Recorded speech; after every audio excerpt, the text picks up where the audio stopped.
അങ്ങനെ നമ്മുടെ പ്രിയപ്പെട്ട നേതാവ്, നമ്മുടെ മുൻ മുഖ്യമന്ത്രി, നമ്മുടെ സഖാവ് വി.എസ്. അച്യുതാനന്ദൻ അന്തരിച്ചിരിക്കുന്നു. അദ്ദേഹത്തിന് എല്ലാവിധ ആദരാഞ്ജലികളും നമുക്ക് അർപ്പിക്കാം. നമുക്കറിയാം അദ്ദേഹം ഏതാണ്ട് 1 മാസം കൊണ്ട് ഹോസ്പിറ്റലിലായിരുന്നു. കാരണം അദ്ദേഹത്തിൻ്റെ ആ ഒരു ജീവൻ പിടിച്ച് വെച്ചിരിക്കുകയായിരുന്നു ഡോക്ടേഴ്സും മറ്റാൾക്കാരും ഒക്കെ ചേർന്ന്. എന്നിട്ടും ഈ അവസാന 1 മാസത്തിലും പോരാടാനുള്ള അദ്ദേഹത്തിൻ്റെ ആ ഊർജം അദ്ദേഹം അപ്പോഴും കാണിക്കുകയായിരുന്നു. കാരണം ജീവൻ വേണ്ടി അദ്ദേഹം ആ മല്ലിടുന്ന പോരാട്ടത്തിൽ ഈ 1 മാസവും അദ്ദേഹം വിജയിച്ച് നിൽക്കുകയായിരുന്നു. മരണത്തിന് മുന്നിൽ അദ്ദേഹത്തിൻ്റെ ആ പോരാടാനുള്ള ധൈര്യം ആണ് ഈ 1 മാസവും വിജയിച്ചത്. അവിടെയും അദ്ദേഹത്തിൻ്റെ പോരാട്ട വീര്യമാണ് ഈ അവസാന നിമിഷങ്ങളിലും കാണിച്ചത്. അപ്പോൾ ഇത്രയ്ക്ക് വിശ്വസ്തനായിട്ടുള്ള ഒരു സഖാവിനെയാണ് നമുക്ക് നഷ്ടമായിരിക്കുന്നത്. കാരണം നമുക്കറിയാം ഇത്രയ്ക്ക് നല്ലൊരു നേതാവ് ഇന്ന് കേരള രാഷ്ട്രീയത്തിൽ ഇല്ല എന്ന് തന്നെ പറയാം. കാരണം നമ്മുടെ സി പി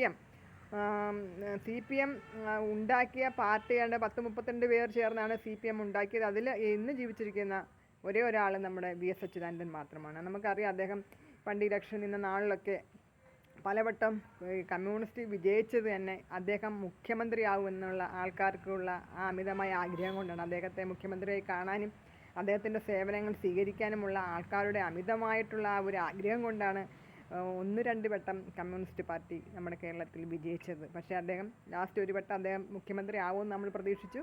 പക്ഷേ അദ്ദേഹം മുഖ്യമന്ത്രി ആയില്ല. മറ്റെന്തൊക്കെയോ സ്ഥാനങ്ങൾ കൊടുത്ത് അദ്ദേഹത്തെ ഒതുക്കി. പിന്നീട് അങ്ങോട്ട് അദ്ദേഹം അവിടെ ഈ രാഷ്ട്രീയത്തിൽ നിന്ന് വിരമിച്ച് കുറേ നാൾ കൊണ്ട് അദ്ദേഹം വീട്ടിലായിരുന്നു. അപ്പോഴൊക്കെ ഞാൻ വിചാരിച്ചിട്ടുണ്ട്, കാരണം പലവട്ടം ഞാൻ വിചാരിച്ചിട്ടുണ്ട്, ഒരുപാട് നാളുകൾ കൊണ്ട് വിചാരിച്ചിട്ടുണ്ട്, ഭഗവാനെ എനിക്ക് ഒരു രാഷ്ട്രീയ നേതാവിനോടും തോന്നാത്ത ഒരു ബഹുമാനവും സ്നേഹമൊക്കെയാണ് നമ്മുടെ വി.എസ്. അച്യുതാനന്ദൻ എന്ന ആ ഒരു സഖാവിനോട്. പലപ്പോഴും ഞാൻ വിചാരിച്ചിട്ടുണ്ട്, അദ്ദേഹത്തിൻ്റെ വീട് ആലപ്പുഴയാണ്. അപ്പോൾ എനിക്ക് ഒന്ന് പോയി കാണണം. എൻ്റെ വീട് കരുനാഗപ്പള്ളിയാണല്ലോ. അപ്പോൾ ഒന്ന് പോയി കാണണം, അദ്ദേഹത്തെ ഒന്ന് കാണണം. സത്യത്തിൽ ഒരു രാഷ്ട്രീയ നേതാവിനെ എനിക്കിങ്ങനെ കാണണമെന്ന് തോന്നിയിട്ടില്ല. അദ്ദേഹത്തോട് എനിക്ക് അത്രയ്ക്ക് ആരാധനയായിരുന്നു. അപ്പോൾ എനിക്കൊന്ന് കാണണം എന്ന് പലവട്ടം ഞാൻ വിചാരിച്ചിട്ടുണ്ട്. പിന്നെ ഞാൻ വിചാരിക്കും എന്നെ ഒരാൾ ആലപ്പുഴ വരെയൊക്കെ കൊണ്ടുപോകണം, അത് കൊണ്ടുപോകുന്നവർക്കൊരു ബുദ്ധിമുട്ടാണ്, അത് വേണ്ട. അതുകൊണ്ട് ഞാൻ ആഗ്രഹമുള്ളിൽ ഒതുക്കി ജീവിക്കുമായിരുന്നു. പക്ഷേ ഇപ്പോഴും ഞാൻ വിചാരിച്ചിട്ടുണ്ട് എനിക്ക് എന്തെങ്കിലും ഒരു ചാൻസ് കിട്ടിയാൽ കാണണം എന്നൊരാഗ്രഹം ഇപ്പോഴും എൻ്റെ മനസ്സിൽ നിലനിൽക്കുകയായിരുന്നു കേട്ടോ. അപ്പോൾ ഈ 1 മാസം അദ്ദേഹം സുഖമില്ലാതെ ഹോസ്പിറ്റലിലായി, ഏത് നിമിഷവും മരണം സംഭവിക്കാവുന്നൊരു ഘട്ടത്തിലൊക്കെ ആണെന്ന് അറിഞ്ഞപ്പോൾ ഞാൻ വിചാരിച്ചു ഇനി എനിക്ക് അദ്ദേഹത്തെ കാണാൻ പറ്റില്ലല്ലോ എന്ന്. അങ്ങനെ എൻ്റെ ആഗ്രഹം പൂവണിഞ്ഞില്ല. ഇനി എനിക്ക് ജീവിതത്തിൽ ഒരിക്കലും അദ്ദേഹത്തെ ഒന്ന് ജീവനോടെ കാണാൻ സാധിക്കില്ല എന്ന് എനിക്ക് മനസ്സിലായി. കാരണം ജീവനോടല്ല, ഇപ്പം അദ്ദേഹത്തിൻ്റെ ബോഡി പോലും പോയി കാണാനുള്ള ഒരു ദൂരമല്ലേ, എനിക്ക് അവിടം വരെ ഒന്നും പോകാൻ പറ്റില്ല. ജീവനോടെ ഒന്ന് കാണണമെന്ന് വലിയൊരു ആഗ്രഹമായിരുന്നു. എൻ്റെ ഏറ്റവും വലിയൊരു ആഗ്രഹമായിരുന്നു അദ്ദേഹത്തെ ജീവനോടെ ഒരു നോക്ക് കാണണമെന്നുള്ളത്. അത് നടന്നില്ല. എനിക്ക് വളരെയേറെ വിഷമമുണ്ട്. എന്തുവായാലും ഇങ്ങനെയുള്ള ഒരു നേതാവ് ഇത്രകാലം അദ്ദേഹം ഈ ഭൂമിയിൽ ജീവിച്ചിരുന്നു. അദ്ദേഹത്തിൻ്റെ കാലഘട്ടത്തിൽ ജീവിക്കാൻ ഒരു ഭാഗ്യം നമുക്കും ഉണ്ടായി. കാരണം ഇത്രയ്ക്ക് നല്ല വിശ്വസ്തനായിട്ടുള്ള ഒരു നേതാവ് എന്ന് പറയുന്നത് ഇത് എടുത്തു പറയേണ്ടതാണ്. മറ്റുള്ള എല്ലാ നേതാക്കന്മാരും അവരവരെ കീശ പെറുപ്പിക്കാൻ വേണ്ടി ജീവിക്കുന്ന ആൾക്കാരാണ്, പാർട്ടി പ്രവർത്തനം എന്ന പേരിൽ. പക്ഷേ ഇദ്ദേഹം അങ്ങനെയല്ല, നാടിന് വേണ്ടി, നാട്ടുകാർക്ക് വേണ്ടി ജീവിച്ച ഒരു മഹത് വ്യക്തിയായിരുന്നു.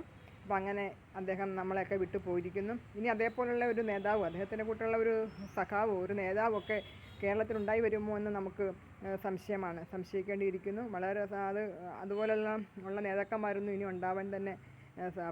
ഉണ്ടാവില്ല, അതിനുള്ള സാധ്യത ഒന്നുമില്ല. കാരണം അപൂർവമായ ഒരു ജന്മം അതായിരുന്നു നമ്മുടെ വി.എസ്. അച്യുതാനന്ദൻ എന്ന് പറയുന്നത്. അതേപോലുള്ള ജന്മങ്ങളൊക്കെ ഇനി ഉണ്ടായി വരിക പാടാണ്. അപ്പോൾ എന്തായാലും അദ്ദേഹം ഈ ഇത്രയും നാളത്തെ ഈ ഭൂമിയിലെ ജീവിതം മതിയാക്കി അദ്ദേഹം ഈശ്വര സൗധത്തിലേക്ക് പോകുന്ന ഈ നിമിഷത്തിൽ അദ്ദേഹത്തിൻ്റെ ആത്മാവിന് വേണ്ടി നമുക്ക് പ്രാർത്ഥിക്കാം.